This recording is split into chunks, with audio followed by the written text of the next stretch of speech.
Selamat malam Tribuners, jumpa lagi bersama dengan saya Kustola Syaifah dalam tayangan berita Lampung terkini.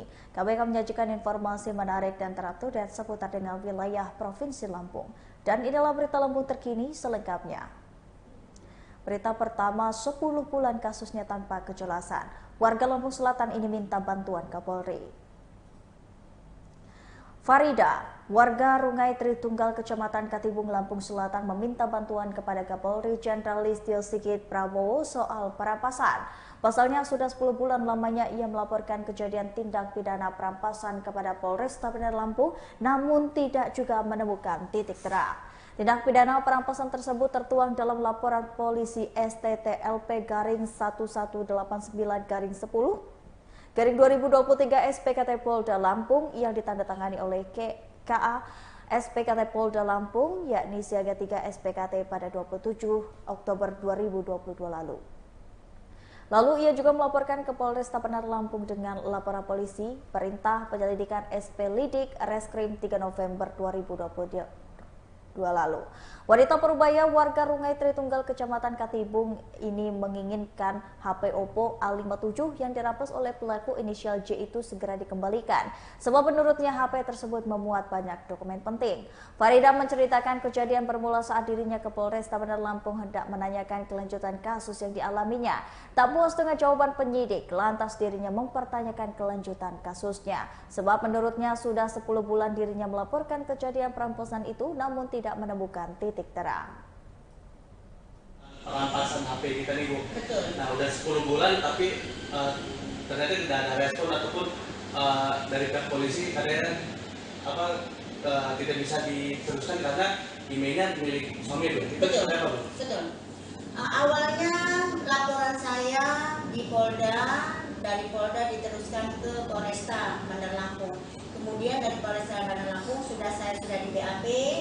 Saksi saya sudah di BAP juga. Ceritanya sudah 10 bulan. 10 bulan kemarin setiap hari saya datang ke Polresta Bandar Lampung, kadang 2 kali, kadang setengah hari, kadang sehari 2 kali, sekarang 2 hari sekali. Pokoknya setiap hari dari 10 bulan itu saya rutin ke Bandar Lampung. Saya menanyakan proses laporan saya. Kemudian terakhir kemarin saya datang lagi. Pagi saya tidak ketemu dengan penyidiknya. Saya datang lagi sore jam setengah 5 saya datang lagi ketemu. Saat ketemu dia bilang ini tidak bisa dilanjutkan karena email yang ada di handphone itu bukan email saya, adalah email suami saya.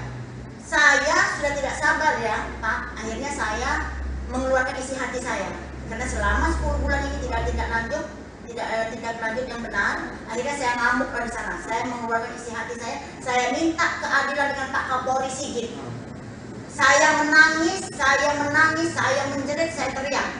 Semua di polisi sana santai-santai aja menanggapin saya. Selama 10 bulan setiap hari saya datang ke Polresta. Mau siang, mau sore, mau maghrib, mau pagi, saya datang. Tapi tidak ada keputusan. Akhirnya ceritanya tidak bisa dilanjutkan karena email yang saya laporkan itu, kotak handphone itu email suami saya.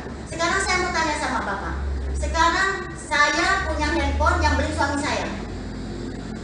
Yang pakai saya, kartu saya, saat saya chattingan sama si pengambil handphone saya, yang merampas handphone saya si Jaya ini, yang katanya jaksa, yang kerja di PNS Pesawaran, itu katanya chattingan saya pakai nomor handphone saya 0821 8354 3804. Itu yang saya pakai. Kenapa yang dilihat nomor handphone suami saya?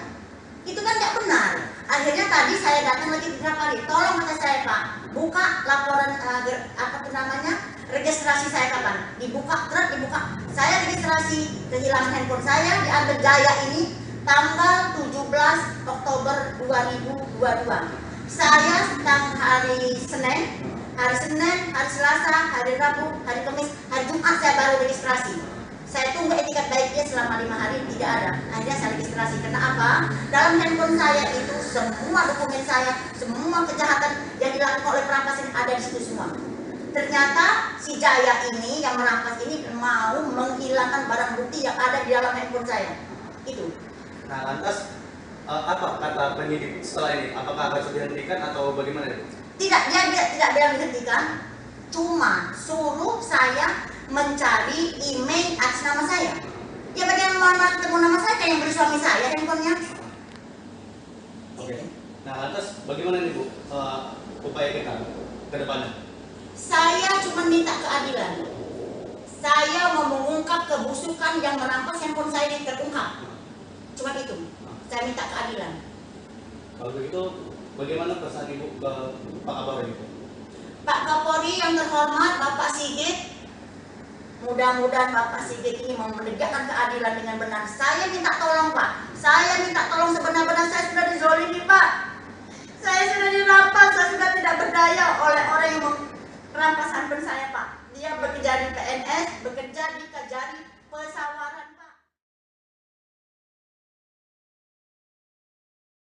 10 orang luka kecelakaan minibus akibat patah baut roda di Jalan Tol Lampung Selatan.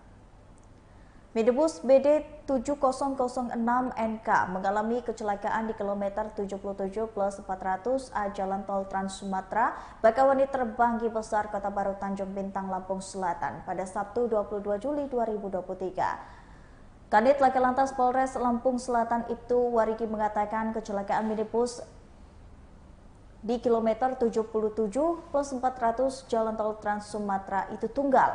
Lebih lanjut lagi, Wariki menjelaskan kronologi kecelakaan minibus di Jalan Tol Lampung Selatan tersebut.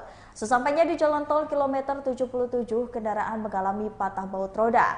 Lalu pengemudi hilang kendali menabrak medan jalan tol yang terbalik miring di lajur cepat. Posisi terakhir kendaraan terbalik miring di lajur cepat menghadap ke arah utara. Akibat dari kecelakaan ini, Wariki menyebutkan tak ada korban jiwa, namun Wariki mengatakan 10 orang mengalami luka-luka, rinciannya ada 6 luka berat dan 4 lainnya luka ringan. Para korban dibawa ke Rumah Sakit Urip Sumoharjo, Bandar Lampung. Identitas pengemudi kendaraan Isuzu bernomor polisi PD 7006 NKN ini bernama Aji Prasetyo, 23 tahun, warga desa Lubuk Mukti.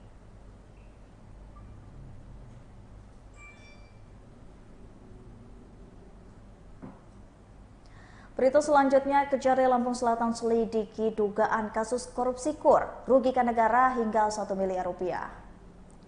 Kejaksaan Negeri Lampung Selatan melakukan penyelidikan kasus dugaan tindak pidana korupsi penyalahgunaan dana kredit usaha rakyat atau KUR Tani. Dugaan tindakan pidana korupsi penyalahgunaan dana KUR Tani yang sedang diselidiki Kejari Lampung Selatan itu berpotensi merugikan negara sekitar 1 miliar. Kejari Lampung Selatan Dwi Astuti Beniani mengatakan saat ini pihaknya tengah penyelidikan kasus dugaan tindak pidana korupsi penyaluran dana KUR Tani. Dwi menjelaskan pihaknya sudah memeriksa beberapa orang termasuk dari pihak banknya. Namun Dwi mengatakan pihaknya belum menetapkan tersangka. Dwi menegaskan kasus dugaan korupsi dana KUR Tani ini tak menutup kemungkinan melebar ke petani di desa lain. Pihaknya akan melihat masih adakah laporan yang masuk untuk di desa lain. Dan lebih lanjut Dwi juga menjelaskan program KUR merupakan program dari pemerintah pusat untuk membantu petani. Hingga menurut Dwi pihaknya harus serius dalam menangani kasus dugaan korupsi dana KUR Tani itu. Akan diadakan konferensi pers mengenai apa dan terkait apa, bisa dijelaskan Ibu Kajari? Ya. Alhamdulillah hari ini kita Kamis tanggal 20 Juli 2023 kita akan bertulis mengenai dugaan tindak pidana korupsi terhadap penyaluran dana kredit usaha rakyat atau KUR pada PT Bank Negara Indonesia BNI Cabang Sidomulyo, Kecamatan Sidomulyo, Kabupaten Lampung Selatan, tahun 2022. Izin Ibu, sekarang posisi penyelidikan sendiri sudah sampai mana dan berapa kredit usaha rakyat tani yang diduga dikorupsi oleh siapa dan seperti apa sekarang posisi dari penyelidikan Kejari, Bu? Jadi saat ini kemarin kita sudah melakukan penyelidikan dan hari ini kita akan tingkatkan ke penyidikan. Pada tahun 2022 periode Juli sampai dengan Desember tahun 2022 ada beberapa anggota gabungan kelompok tani atau gabungan Desa Bandar Dalam, Kecamatan Sidomulyo, Kabupaten Lampung Selatan yaitu mendapatkan bantuan dana kredit usaha rakyat atau KUR Tani dari kantor cabang pembantu BNI cabang pembantu Sidomulyo dengan platform pinjaman maksimal 50 juta. Ini tanpa agunan ya. Kemudian dalam hal pengurusan administrasi, para petani ini dalam mengajukan pinjaman terhadap dana KUR tersebut dikelola dan difasilitasi oleh Ketua Bapoktan Desa Bandar Dalam. Kemudian terdapat 47 petani di Desa Bandar Dalam ini yang total penyaluran untuk dananya sebesar kurang lebih 2 miliar lebih. Kemudian terdapat kredit macet sebanyak 38 petani dengan total sekitar lebih dari 1,6 miliar. Dan petani ini sudah memberikan keterangan sebanyak 36 orang petani. Sebuah motor metik terbakar di Jalan Diponegoro, Bandar Lampung. Satu sepeda motor terbakar di Jalan Diponegoro, Kelurahan Gotong Royong, Tanjung Karang Pusat, Bandar Lampung pada Minggu 27 Juli 2023. Adapun motor berjenis skuter metik tersebut milik seorang warga Bandar Lampung bernama Wahyu Basuki. Diduga motor milik Basuki ini terbakar setelah percikan api keluar dari bagian mesin dan menghanguskan badan motor. Kepala Dinas Pemadam Kebakaran dan Penyelamatan Damkaramat Bandar Lampung, Antoni Irawan, mengatakan pihaknya menerima laporan kebakaran tersebut sekira pukul 12.20 waktu Indonesia bagian Barat. Setelah mendapat laporan tersebut, tim damkar langsung terjun ke lokasi dengan mengerahkan 1 unit mobil damkar. Tak butuh waktu lama, kobaran api dari motor itu pun langsung berhasil dipadamkan. Lebih lanjut, Antoni juga mengatakan tak ada kendala dalam proses memadamkan api pada motor yang terbakar. Beruntung tak ada korban jiwa akibat kebakaran ini. Namun pemilik motor yang terbakar diperkirakan mengalami kerugian hingga jutaan rupiah.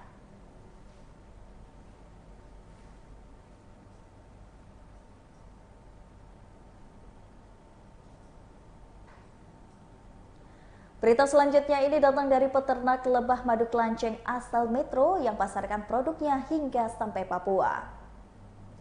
Peternak lebah madu kelanceng atau lebah Trigona Itama asal Metro Lampung ini mampu menjual hingga 30 botol madu ukuran 250 ml per bulannya. Wahyu, peternak lebah madu kelanceng asal Kelurahan Yoserejo, Kecamatan Metro Timur, Metro Lampung ini mengungkapkan madu di peternakan miliknya ini diminati hingga ke Provinsi Papua. Tidak hanya itu, lebah madu kelanceng di peternakan madu miliknya pun diminati hingga di luar Provinsi Lampung. Wahyu yang mulai beternak lebah madu kelanceng sejak tahun 2019 tersebut mengatakan dirinya pertama kali terjun ke dunia peternakan lebah secara otodidak saja. Ia mengatakan lebah madu kelanceng atau Trigona Itama dapat dipelihara di pekarangan rumah. Hal ini lantaran lebah madu kelanceng tersebut merupakan lebah yang tidak memiliki sengatan seperti lebah jenis lainnya.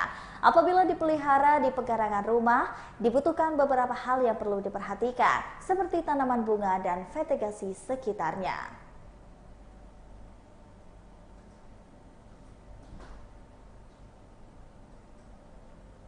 Jalan yang rusak parah, pemerintah Kabupaten Lampung Selatan janji segera perbaiki Jalan Kalianda. Pemkab Lampung Selatan menjanjikan jalan di Desa Kedaton ke arah Pondok Pesantren Babul Hikmah, Kecamatan Kalianda, Kabupaten Lampung Selatan akan diperbaiki tahun ini. Camat Kalianda Lampung Selatan, Pirma Romansyah, menyebutkan pihaknya sudah melihat secara langsung kondisi jalan yang terpantau rusak parah tersebut. Kabar terbarunya ternyata Pemkab Lampung Selatan menjanjikan bakal segera memperbaiki jalan tersebut. Prima menegaskan pihak dari UPT PU sudah melakukan pengukuran terhadap jalan yang akan diperbaiki tersebut. Dinas PUPR Kabupaten Lampung Selatan juga angkat bicara terkait keluhan warga soal jalan rusak di Desa Kedaton, arah Pondok Pesantren Babul Hikmah, Kecamatan Kalianda. Melalui Kabid Bina Marga Adi Supriyadi menyatakan pihaknya memang akan memperbaiki jalan tersebut di tahun ini. Ia menegaskan proses perbaikan jalan arah Ponpes Babul Hikmah itu sedang dalam proses kontrak dengan anggaran 457 juta.